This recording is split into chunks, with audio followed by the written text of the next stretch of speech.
Good day mga ka-farmers. Ari na naman kita karon na panumbalik. So malaglawig nga wala kita naka-update because nagka busy sa schedule sa trabaho. So amo pa lang kita subong nakabalik kag naka check sang aton nga tanom. So amo na ni ang itsura gali sang aton nga 888 o kun ang ginatawag sa iban nga Mauricio nga variety. So red ni siya, makita taman, red variety. Bago naton ining testing nga pagtanom. So after 6 months amo na ni siya sa buong kadako. Ang iya itsura currently is nami ang iya tubo, nakatiming kita sa panahon. Madagko ang iyang gipi, madamo ang gipi kag madagko ang iya puno. So amo niya subong ang makita naton nga iya karakteristik.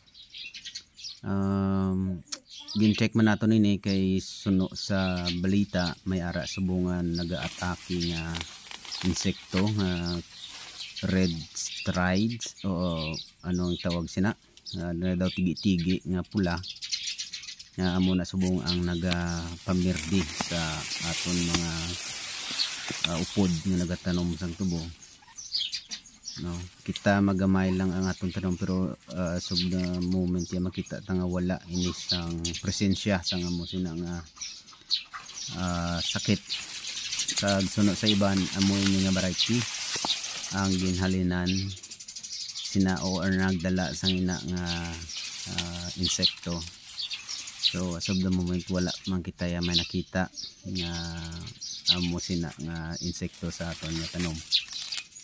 Ang ato niya sa buong naobserbahan nga manami ang tubo, madagko ang iyang lawas. Kag as I have said, first time nato nini nga magtanom pero ma-appreciate good naton nga manami ang iyang lawas. So same practices naman nga ato nga in-apply kumpara sa 947 variety.